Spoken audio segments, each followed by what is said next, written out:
unite and work together if we're all going to get through this. Sounds like socialism to me. The amount of people I see talking about socialism positively is actually staggering. Do you think, do you really think that a proletarian revolution is just around the corner in America? Grab your pitchforks and stab your mayor. Your hero, Obama. He's not my hero. How heroic he comes from. If Bernie Sanders were president, right, and he wanted to bring the same ideas as for socialism into this country, do you think that we would benefit? Yeah. But I just told you Venezuela's eating rats. But I just want people to have health care. I don't want, Same thing Hugo Chavez. Oh my god. You people have, worms in your brain, honestly. All right, welcome to this episode of the Sensible Socialist Podcast, a podcast for the rational left. I am your host, Kevin Gustafson. In this episode, I speak with Ginger Jentzen, who is an activist and organizer with Socialist Alternative. Ginger was a candidate for Minneapolis City Council in 2007 with Socialist Alternative.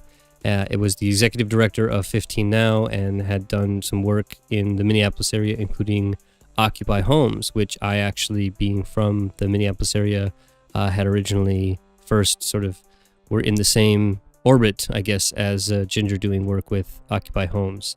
And, the strategy of electoral politics is something that has had a long debate in the socialist community.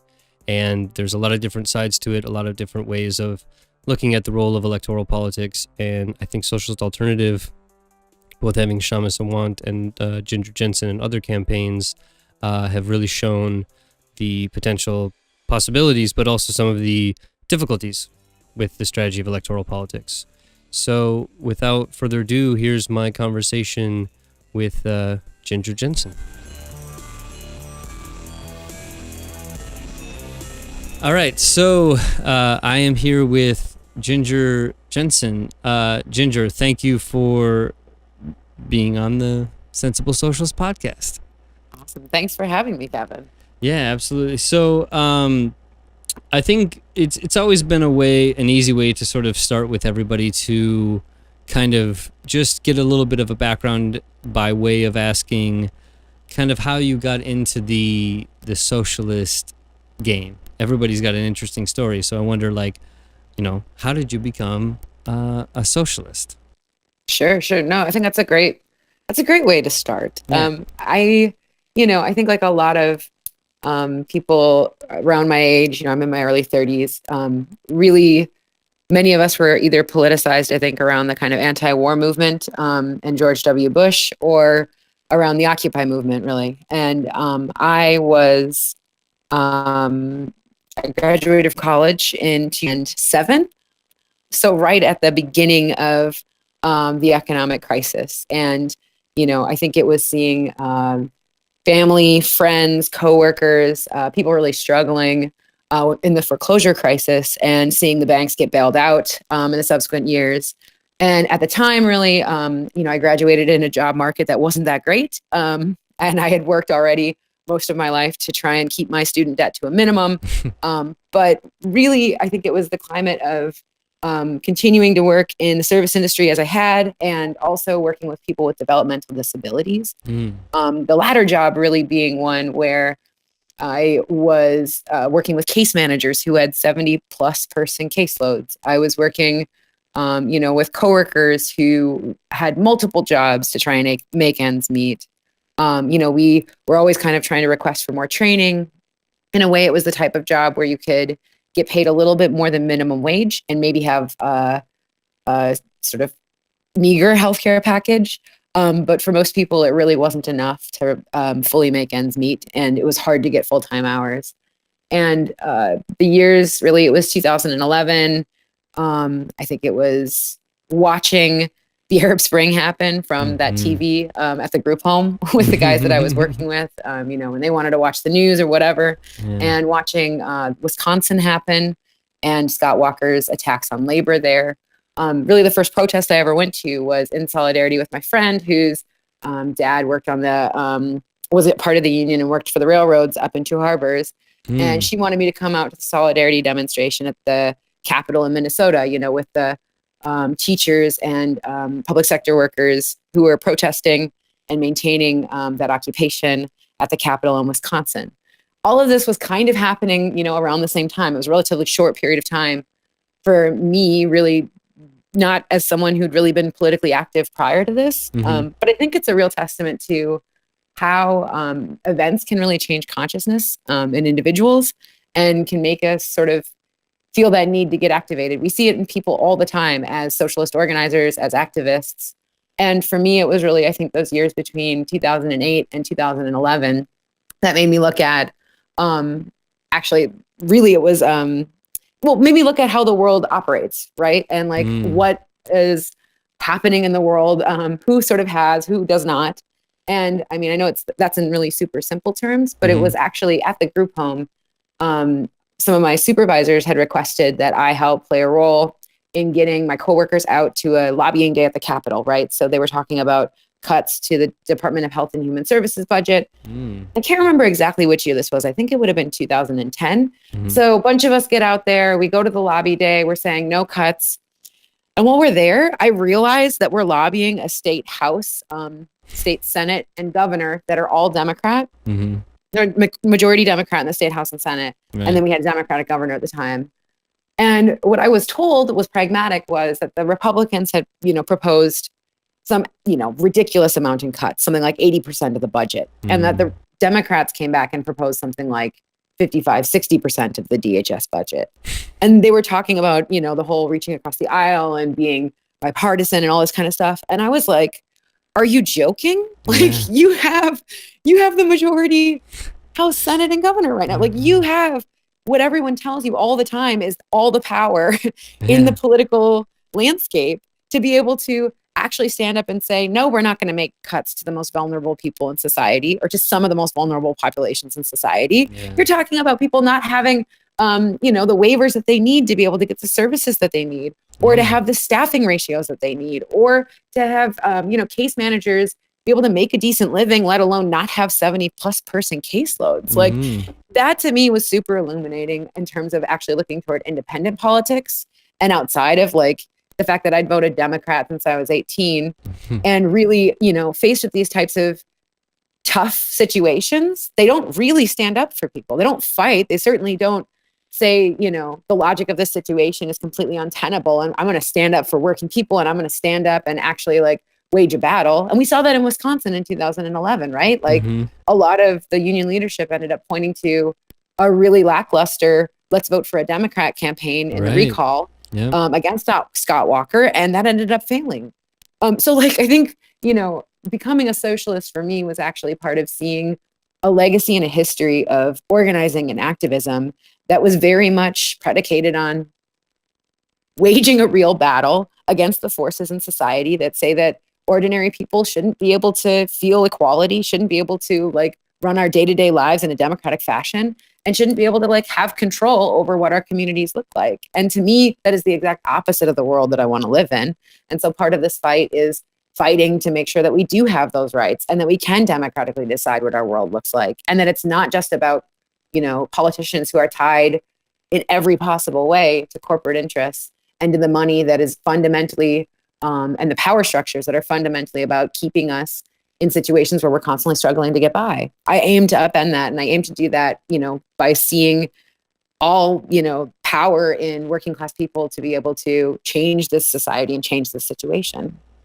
Yeah, the interesting thing about that is that your entrance into it is from such a pragmatic and just reasonable perspective. Like, it's like the basic idea of, if I'm being affected by this, why don't I have the ability to have some say in it?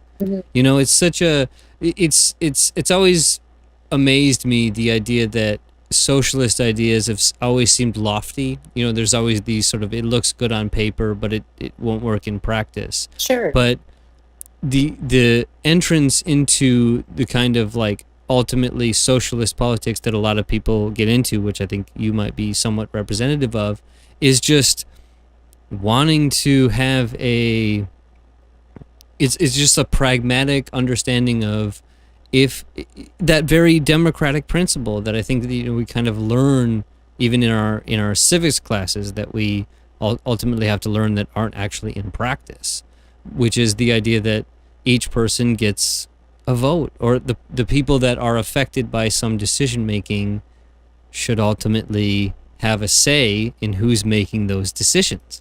Yeah. It's always amazed me. Yeah, no, I think definitely, when we were talking actually a little bit before recording about, Occupy Homes in Minneapolis. Like it was striking to me to just begin to get involved with organizing and activist work and to go out and talk to people who were facing foreclosure, and then in turn also talk with them, alongside them, go and talk to their neighbors about what it might look like to just support them in a battle against a bank.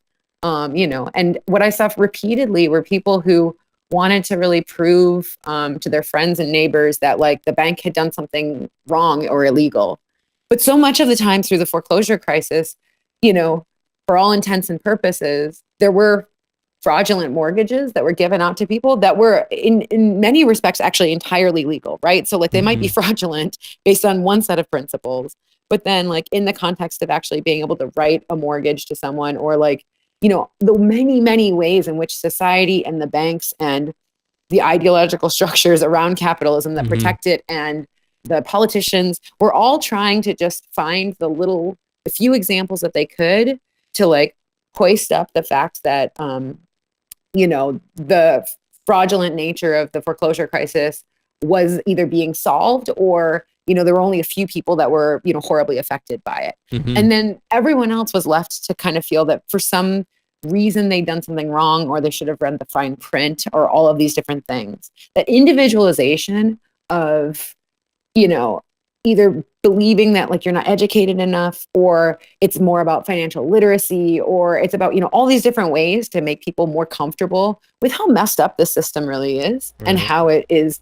absolutely, those types of things like the foreclosure crisis will, the way that the bundled mortgages happened, everything that was happening on Wall Street, like it would continue until they get caught, right? The only reason that it stopped was because basically the market collapsed and there was nothing else that could be done. And it was everyone kind of calling in their chips, right? Like that is the only reason why all of that, the terrible manipulation of working class people's savings and mortgage, their payments each month, all of these things, the only reason that the system didn't continue in that manipulative way was because basically rich people were losing too much money, and they were going to lose a whole lot more money if things had continued in that particular way, right? Like it's that is the logic of how the system works. And yeah, I think there's a certain pragmatism in that, but it is also like we're doing a phenomenal number of mental backflips to try and say that this is somehow a legitimate way to run society and to,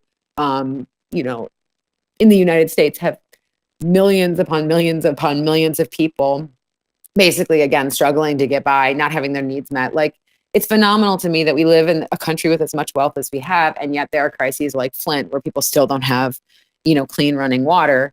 And this is in, one of the most successful capitalist countries in the entire history of capitalism, right? Like, it is absolutely based on the poverty of millions that Jeff Bezos is, the head of Amazon, is able to be the richest billionaire in U.S. history and have one of the most profitable corporations in the entire history of capitalism. Right. While his workers pee in bottles and get, public assistance. Exactly. And it is a strange irony that Tucker Carlson is somebody who called out that kind of irony, if you want to put it, as an irony. It's a very strange situation when the guy who took Bill O'Reilly's seat is the one who's calling out the disparity in economic relations between people. When times get strange, you find yourself with strange people. But yeah, I mean, I think what we've seen, and I think some of the move the continuous logic of the Democrats moving to the center election after election, and the sort of pull to be more pragmatic, if you will. Like they're the way that they describe pragmatism, I think, is exactly the opposite of how you and I were just discussing it, right? Like the pragmatism of prioritizing what ordinary people, what the majority of people in society need, is actually, I think, a far more resource and distribution pragmatic approach. Whereas like the Democrats, I think so much of the time are just trying to figure out how they can go far enough to maintain a certain base, but not go far enough so as to like exploit the contradictions that exist in there, often being very, very tied to big business, and overly friendly to corporate interests.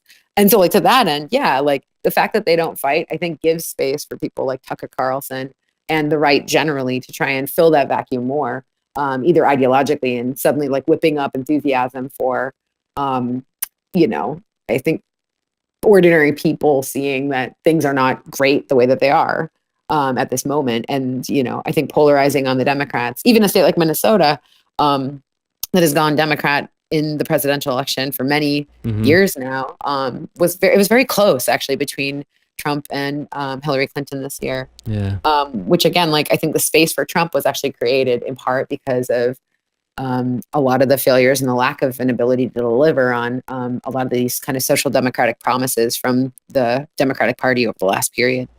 Yeah, absolutely. I mean, I think that there is an idea, I think, in even mainstream political science that says the success of not only Trump but even just the Republican Party in general is very much just a representation of the failure of the Democratic Party.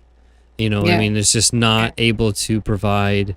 I think like Trump doesn't provide this, but it's a sort of fake idea of vision and perspective, and for lack of a better term, ideology, that it's obvious that people gravitate to central ideas, central themes, and a sort of no-nonsense way of putting that.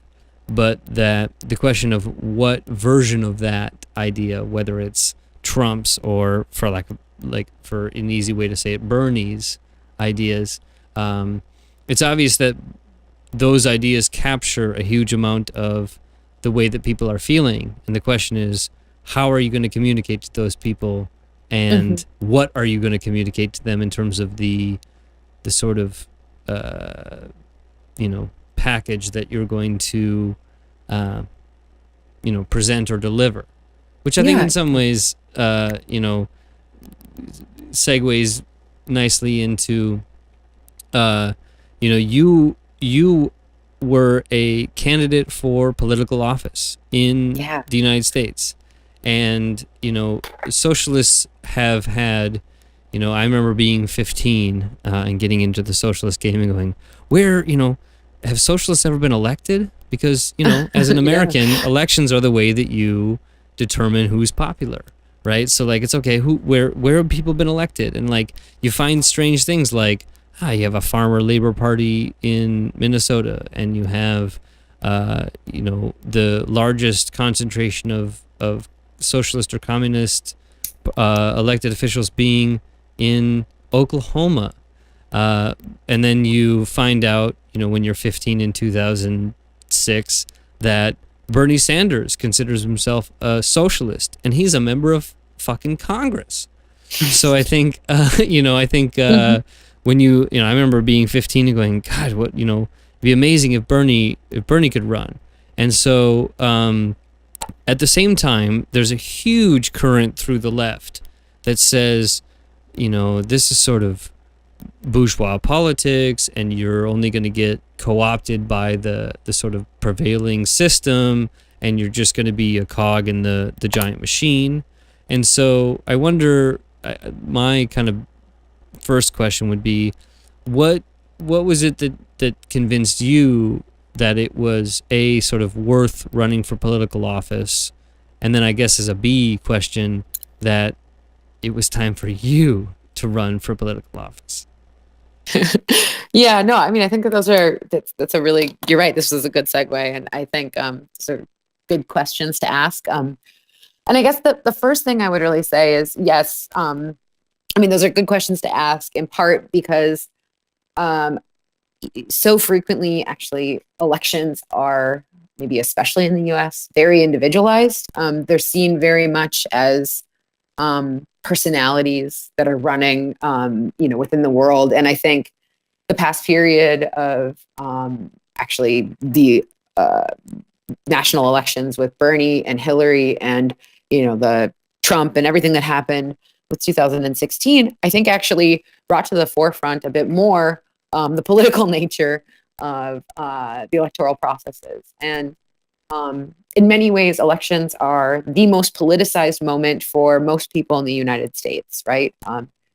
Activists, as people who are constantly trying to build movements and trying to constantly engage with working people to be at the forefront of those movements, we don't get to choose what terrain always that we're fighting on, right? And so I think in a lot of ways, the way I would ask the question is, why would we leave the electoral plane entirely open to corporate interests, right? And have that just be their battleground uncontested? Why would we only have corporate elected officials? Why would we only have the corporate backing? Or, why would we not challenge them from a grassroots movement building perspective? And along with that, I think the success of Kshama Sawant in Seattle, member of SA, and she was elected initially in 2013 and then reelected in 2015. But in both of those election campaigns, and then even we ran her in 2012 for state house in Washington State, and she registered, I think it was 30% of the vote, against a very powerful corporate Democrat there.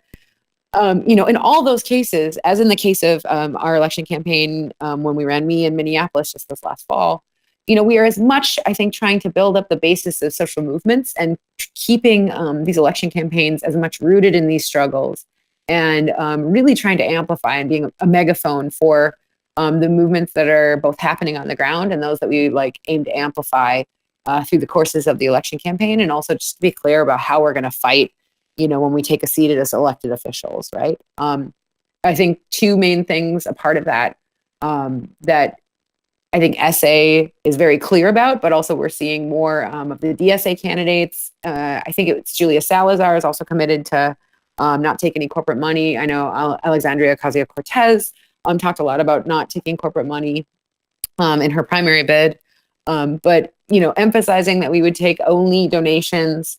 Of course, Bernie Sanders, this $27, only donations from ordinary working people who believe in, really needing to build up our power through even just making donations within election campaigns, not being beholden to the corporate interests.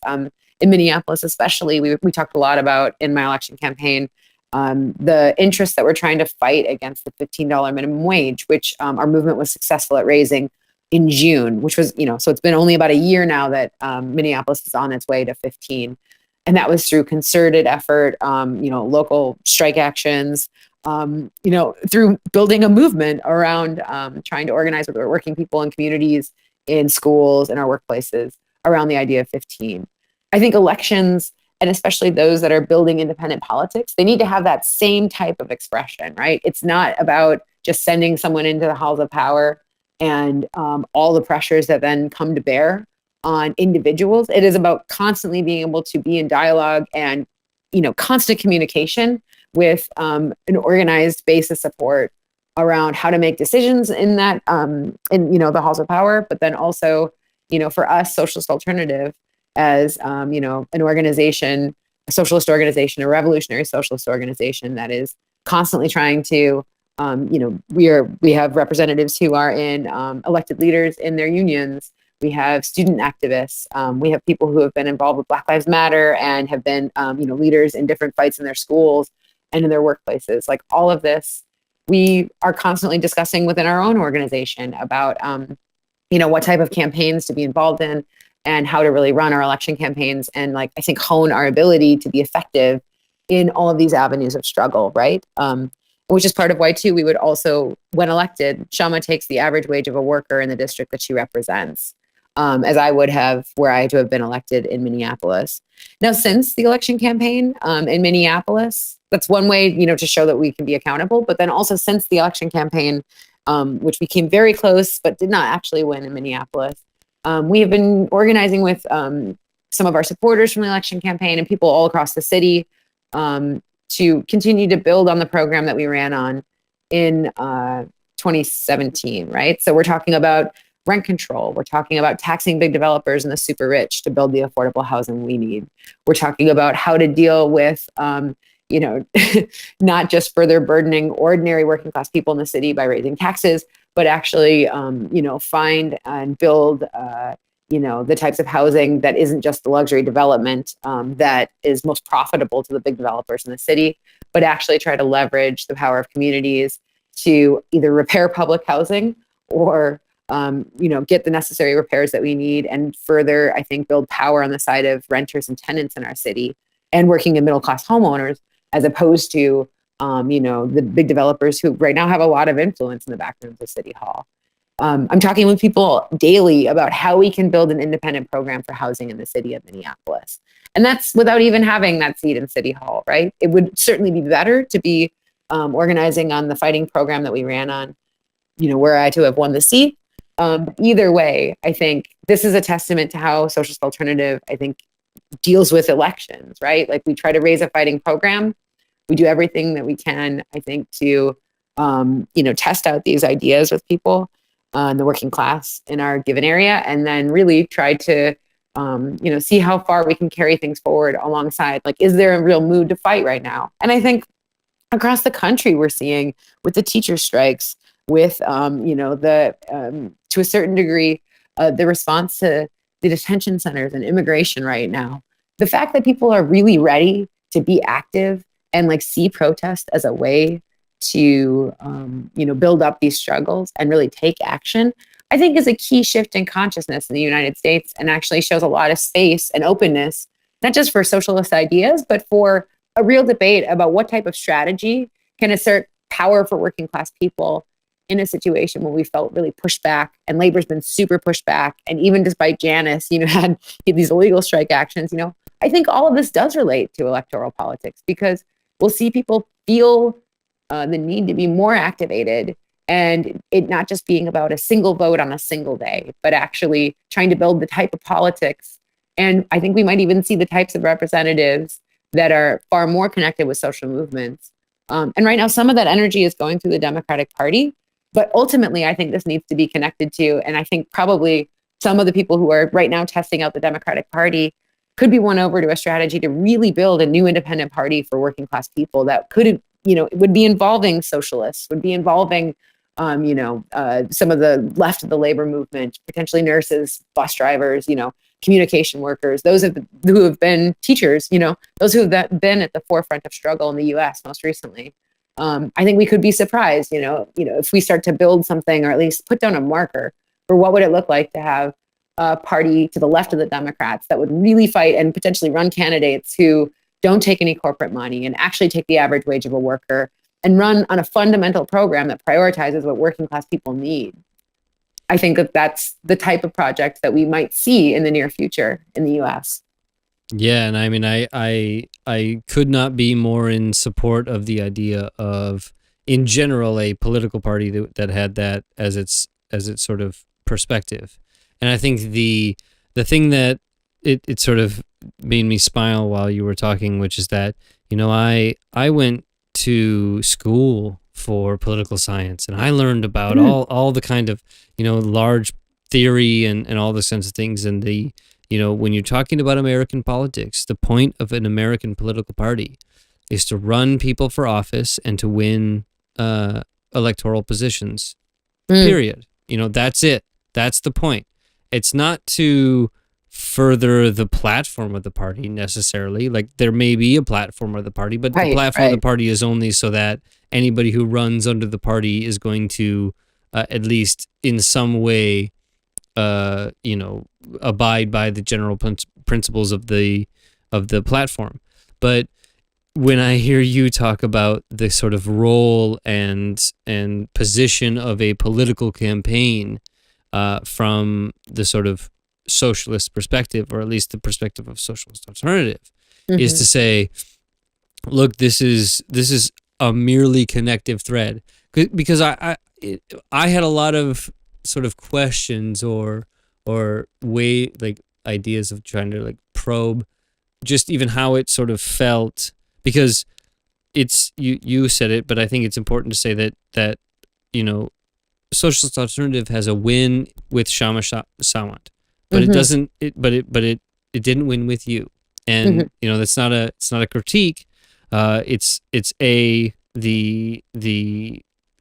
struggle of using socialism as your first and foremost sort of perspective when you're running for political office, and B, the understandable but slightly problematic idea of doing instant runoff voting. Is that what it is? Or is sure, the ranked choice voting. Ranked choice voting, right? Which is Minnesota has in many ways been a progressive area of the United States for in some ways, and one of those was the idea of doing this like ranked choice voting, so that you would potentially have the ability for a third party candidate to enter into politics, which is dominated by two-party politics.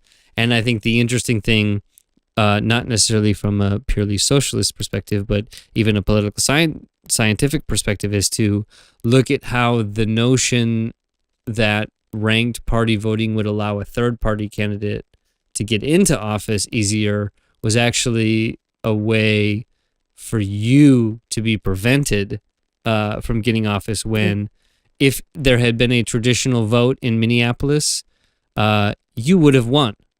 I mean, you would have definitely been the city councilor for the district you ran for. And so I think it's so to bifurcate it a bit, I think it's interesting from a political scientific perspective to look at how the fact that in America, even the things that are supposedly in the advantage of a third party tend to not be. And the second thing is that despite that, the political party that has a perspective that goes well beyond the mere attainment of political office is able to garner a second place in the ranked choice voting and the office, but for the fact that there is the third candidate who in a one-party state is inevitably going to be the same party as the first choice. And so, so I think what I sort of wonder is, like you went through a long, actually two questions. One, the first is, did you run your would you feel like you ran your campaign differently than the Democratic, and, it's a one-party state in Minneapolis, so the Democratic candidates, how differently did you run your campaign? And at the end of the day, after all of that work, how did you, what did you really feel when you saw the results and you kind of realized what I just described, that this whole interesting perspective actually, I won't put words in your mouth, but screwed you over. It really did.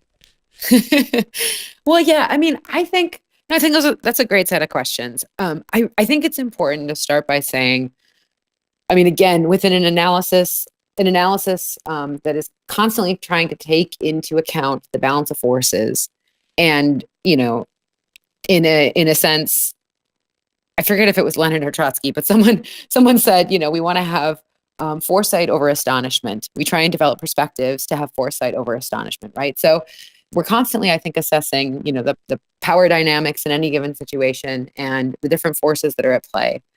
And I think when we're talking about ranked choice voting or any sort of voting system under capitalism, whether at the local level or at the state level or, with the electoral college, we should be really clear and honest about the fact that, the ruling class or a political establishment in any given area is going to know best how to deal with whatever voting system exists in that area to have their interests met, right? Yeah. So what we saw in our race in Ward 3 was, ultimately there was a sort of left-leaning Democrat who ran a campaign that was very much to the center, and he ultimately won and is now the council member in the seat. We also saw a person take up the mantle of the Green Party, who had also been a Democrat for a long time. And then we saw a Republican also take up the mantle of the Democratic Party. He had been a former Republican council member out in a suburb for a long time. All of these people now, sort of living in Minneapolis, and seeing that it's unviable to run, in their opinion, unviable to run any other way than, through the DFL. The joys of a single party state. Right, exactly. So, I think what you see there is really an array of different politics kind of all under the same banner. And so I think some of the success that we had was really standing out, and being very clear and at the forefront of our messaging, to varying degrees, the inequality that exists in the city, either around wages or around housing. Ultimately, we saw the developer issue and the question of rising rents being one of the key things that were at the forefront of people's minds in our ward. And so we near the end of summer last year, ended up with our sort of cutting edge slogan being the socialist campaign that's not for sale. And that was, sort of in part about talking about the neighborhood itself and what does it mean to fight for a housing program that puts the interests of ordinary people first. Mm-hmm. And that it's not about being against density, and it's not about being against buildings, going upward or anything like this. Yeah. But it's about actually building in the interests of people who need a place to live, and actually in the interests of an affordability point that is not just in the, about handing over massive sweetheart deals or massive profits to developers, subsidized on taxpayer dollars, which is what we see in cities like Minneapolis across the country, and that we're seeing particularly in Minneapolis at the moment, right? So like all these Democrats are running these major cities and putting forward a very neoliberal agenda for how to build housing that is based on trickle-down affordability, which we have seen already doesn't work for ordinary people. It's exactly the same in DC. We're looking at Amazon headquarters too being here. Right, yeah. And there's a huge issue with gentrification. And what I was going to say, just there's a huge connection between what's going on in Minneapolis. I rember all those buildings going up along the Greenway and stuff like that, being exactly the same things that are happening in DC. Those housing issues. Housing is becoming a major issue for most Americans. And it's amazing, when you go down to the brass tacks, the idea that, you and I were engaged in this, in some ways, the same housing. I was doing housing foreclosure stuff and then moved to Minneapolis and was doing Occupy Home stuff, the same time you were. And the housing as a fundamental right is a central struggle for everyone. These are connecting threads from places of so-called centers of power like DC to places that are so-called flyover like Minneapolis. Mm-hmm. And I think it's important always to make those kind of connecting threads between the issues that are facing people here and elsewhere. Yeah, no, definitely. And that's the thing, like, you asked before as well, what was one of the main differences in our campaign? And it was actually having people on the street every single day talking to people, ordinary people in the city. And I can't tell you how many times I went into apartment buildings and spoke with just ordinary people who were trying to head to work, whatever job they had. Mm-hmm. I talked with some folks who lived in, bigger apartment building downtown, and many of them worked downtown in various jobs, either, at the county or in retail or what have you. Mm-hmm. And so many of them repeatedly said that they had never, ever talked to someone either running for office or in an elected position ever in the entire time that they'd lived. In an area. And like, it doesn't stop at that. It just sort of starts at, okay, like, let's, it begins with actually trying to talk to people, but any, sort of activist Democrat would say the same thing.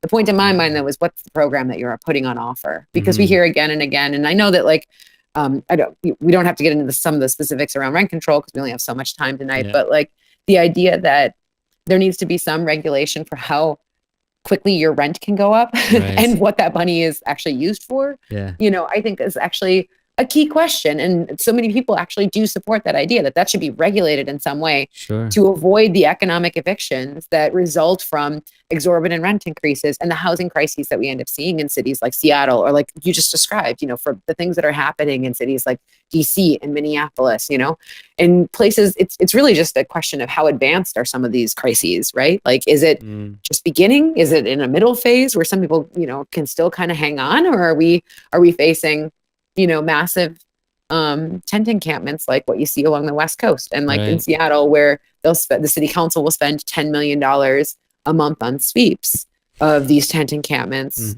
instead of actually taxing Amazon to try and garner even a small amount of their massive profits to build affordable housing in the city of Seattle, right? And like, this is where we saw, a marked difference, I think, between what a socialist activist council member would do. You saw Shama Sawant fighting until the very last second to get that tax on Amazon passed, right? Alongside a movement that was excited about trying to, again, one of the most profitable corporations in the entire history of capitalism, just even getting a tiny percentage of their profit immediately after the council passed that vote, right? I don't know. You probably saw, that originally they passed a tax on Amazon, right? That was even a bit watered down from what the movement had been initially demanding. And within a month, the spinelessness of the liberal Democrats on the Seattle City Council, was a coordinated repeal with a bunch of apologies and hand-wringing to basically say, we're so sorry, but we couldn't actually stand up to the big business interests in our city, right? Like, this is the ridiculousness that you all might be facing in DC if you actually end up with the second headquarters of Amazon, right? Once again, we see the Democratic establishment, or at least the political establishment in these major cities that is predominantly run by the Democratic Party, laying down at the feet of big business interests instead of actually fighting. And then they tell us that it's our problem when we can't figure out how to make rent. Yeah, and like in a place like DC, it's amazing because we have reserved seats for non-Democrats because it's been so bad for so long. And even those reserved seats for non-Democrats turn out to be Democrats, so that the Democrats in the city council become, Republicans. And so even in these so-called like one-party states or the one-party areas or what, cities or whatever, like the opening for somebody like, that's what has always attracted me to Socialist Alternative and the running of candidates as a way not only of just running the candidate, but as a way, like you described, to engage in a wider campaign of connecting different ideas and creating a sort of groundswell of support for radical change. I think the places like DC and Seattle and Minneapolis and Boston and New York and a lot of other places really have a serious opening for people with different ideas, so long as they have an organization behind them. I wonder, though, just kind of in that vein, maybe you to describe a little bit of the organization of the campaign that you had, like the Socialist Alternative is not a large organization in terms of number of people who are contributing members, but you had a campaign that I would say was not only Socialist Alternative members, but was also different people. And as we kind of see the growth of maybe like the mainstreaming of quote unquote socialist ideas, you have that in, Alexandria Ocasio-Cortez, and Bernie Sanders obviously was a huge, like I said, when I was 15, thinking about what Bernie Sanders what it would be like if Bernie Sanders ran, and then he did. I was, I've been anywhere from in the CPUSA to, sort of like super libertarian socialism, and like seeing Bernie Sanders run for me was like, hell yeah, let's at least just like talk not scarily about socialism. Let's talk about that. But as we see a lot of people who are kind of less and less dissuaded by the label socialist just because of the zeitgeist of where they're growing up, people growing up with parents who don't really care or aren't scared by socialism. I mean, my mom thinks socialism is about dropping the atomic bomb and stuff. So like, as we see people who are not inundated by that ideology kind of coming into adulthood and stuff, what do you think, I guess your experience gives about talking to those kind of people, and what do you think the future is for the mainstreaming, I guess, of socialist ideas? Well, I mean, I think you hit on a number of aspects of kind of how the doors are kind of being blown open at this moment. The popularity of Bernie Sanders, I think, shows a lot. I think the teacher strikes, as they happened across those southern states, that many places where we saw strong support for Bernie Sanders in the primary elections, that then we saw, maybe went toward Donald Trump, or significantly decreased in voter turnout in the general election. I think that says a lot about the types of politics that people want to vote for, or at least be a part of building. And I don't think we should in any way discount the idea that enthusiasm and that sort of call for a political revolution against the billionaire class that Bernie Sanders put out there, that didn't even, that must have had some consciousness effect on the teachers who then have taken action across the South. In West Virginia, there's a long history of struggle there. It's many of the teachers that were interviewed in the mass media also alluded to the fact that their brothers and fathers and grandfathers had been a part of the miners' struggles and strikes that have characterized the region over the last few decades. But also, I mean, it doesn't exactly answer your question, but in one respect too, you had also asked me before, like, how did I end up being the candidate from SA? I had played a leading role for the last few years in Minneapolis around the $15 minimum wage campaign. And I had been executive director for 15 Now in Minnesota. And I think it was a lot of through those conversations with, to varying degrees, people who work minimum wage jobs or, are struggling to get by, sometimes don't believe that they deserve more than minimum wage, or, you meet people all the time too that are more than ready to fight and, immediately want to take it to their bosses. And I think sort of going through those conversations and a lot of people recognizing that actually a collective action and building power with our coworkers or in our workplaces or on our campuses or whatever, trying to organize in a collective fashion can actually be far more powerful than just one person, standing up in a moment. You can certainly inspire others to stand up, but, having these conversations about what is it actually going to take to win, I think are one of the key hurdles and barriers toward working class people playing a bigger role in society in the US right now, right? I think many people recognize the limitations and the crappiness of capitalism and, that we're not living in the way that we would like to, or that we're working far too many hours, or, the question of Medicare for all. And who deserves healthcare in this country, or what type of healthcare do we deserve? I think is a key polarizing and politicizing issue in the country right now. And I think, our ability to continue to connect these things and, the idea that people recognize that all of these things are problems. I think what is the strategy to really organize ourselves in such a way that can actually win, I think is one of the key things about, whether you're running an election campaign or, any sort of, building a movement around any one of these issues. And, in Minneapolis, we had a huge volunteer base, a lot of people engaged in the campaign. And some people would come out, once a week through the whole course of the campaign.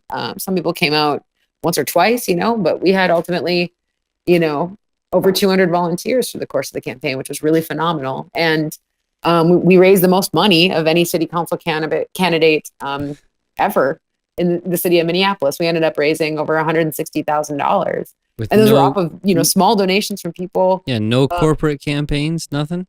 No, nothing like that. That's exactly it. To me, that's critical. We had more donations from our ward than any other candidate in the race. We had more donations from the city of Minneapolis than any other candidate.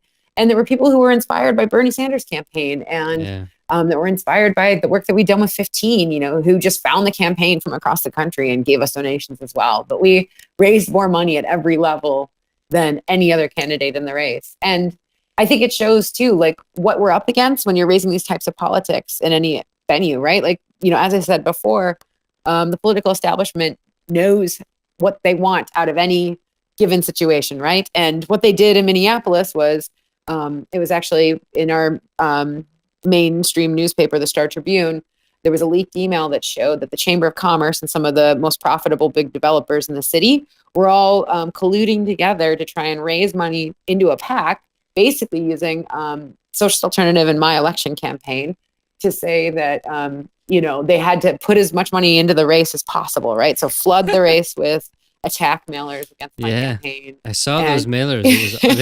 They were awesome. Wow. So at any rate, like, again, like these are the types of tricks that they try and use. Yeah.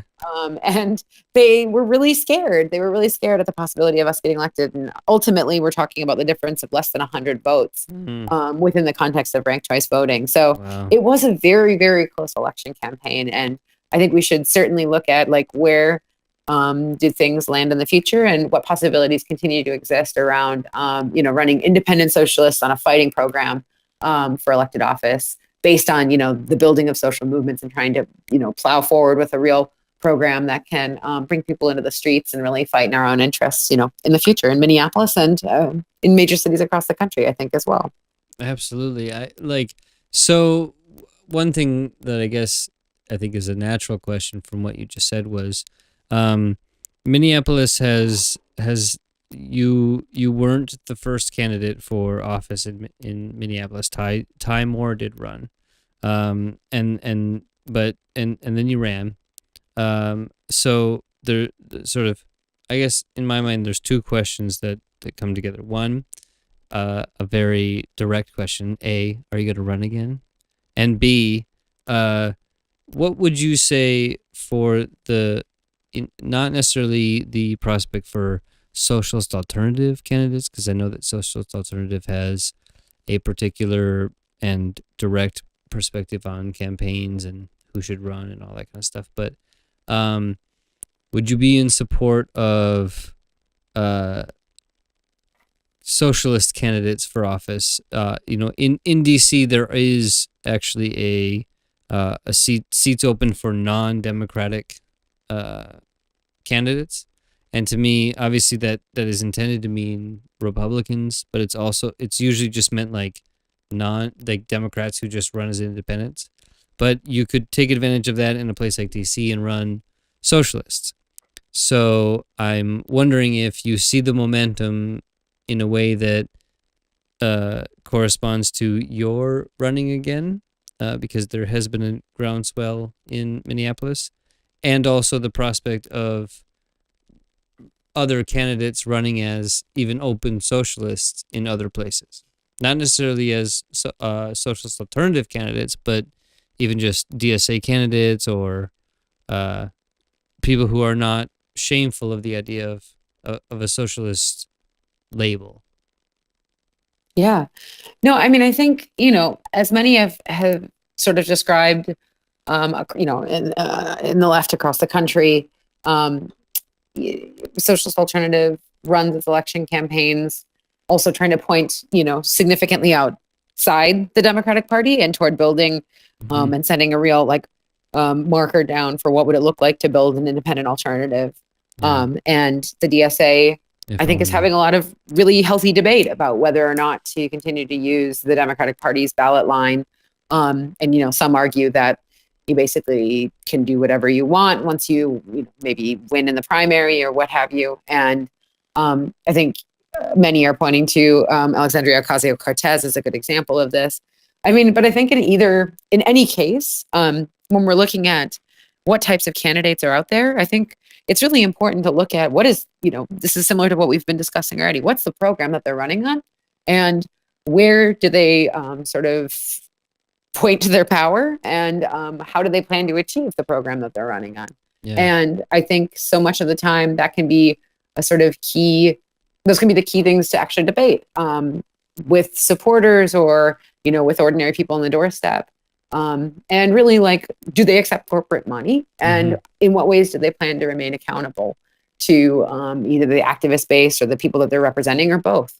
And I think that, there's a ton of pressure, again, when one goes into the sort of halls of power that are dominated by a reactionary set of politics that are about being tied to big money interests and are, very insistent on trying to dissect themselves from where ordinary people are at. Yep. And I think those are key debates for what types of campaigns I think we want to see in the future, and key points of debate around how socialists should run in elections. And I mean, again, like, we do have, I think Kshama Sawant is an extremely strong example. Yeah. And in many ways, I think what we've seen is the political establishment, since Kshama was elected and reelected and has sort of garnered the profile that she has, and the profile that Socialist Alternative has in Seattle and elsewhere. I think we see that the political establishment, doesn't want that to be repeated, and have done well to try and push back hard to prevent that from happening again. Socialist Alternative from winning a seat.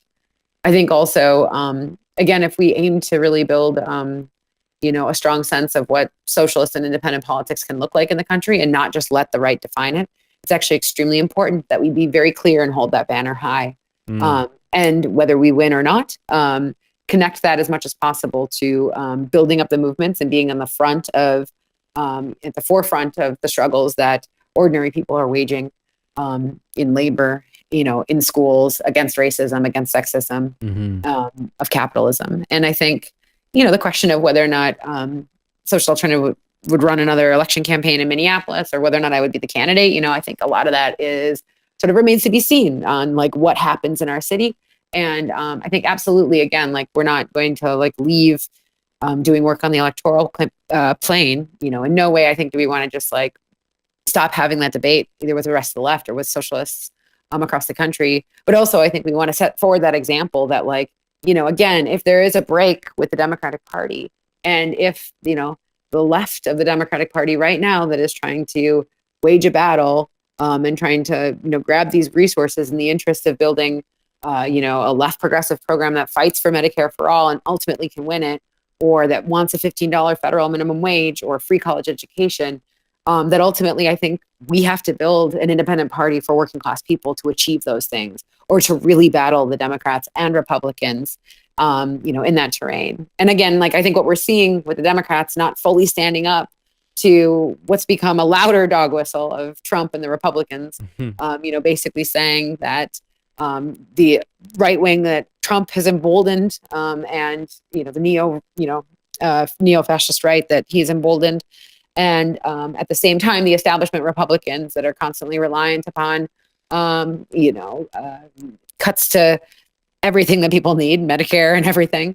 I think we're seeing that the Democrats are not raging a real battle against, or are not prepared to fully take on and fight the Republicans, and sort of go back to and lean on the same lackluster strategy of moving to the center that has fundamentally resulted in the rise of Trump, and that has fundamentally been a part of the overall logic of how we've ended up in the situation that we are right now. I think we really need people to stand up in the way that the teachers have across the South, and fundamentally, wage a real battle, an ideological battle, and a real struggle in the streets to assert what ordinary people in society need. And starting, I think, right now with the question of Medicare for all, and how we're actually going to win a healthcare system that, puts people before the profits of the insurance companies, and, is really about expanding on a system that prioritizes the lives of ordinary people over, the lining the pockets of the super rich or the billionaire class in our country. Yeah, and it's amazing to me. The most recent episode that I just posted was with a conversation with a friend who to me is, sees everything that I think that you and I would agree that we're seeing, and I think most people would agree that we're actually seeing in the way that our system is actually the consequences that are system is producing. But I think there's a lot of people who hold on to a lot of maybe old notions that are preventing them from seeing the possibility of a new future. But at the same time, there are a lot of very positive signs with, I think that even though because of the interesting consequences of ranked choice voting in Minneapolis that you didn't actually succeed, that there is such a groundswell for people like Bernie Sanders, Alexandria Ocasio-Cortez, Shama Sama, you, and all of a lot of, the Florida governor.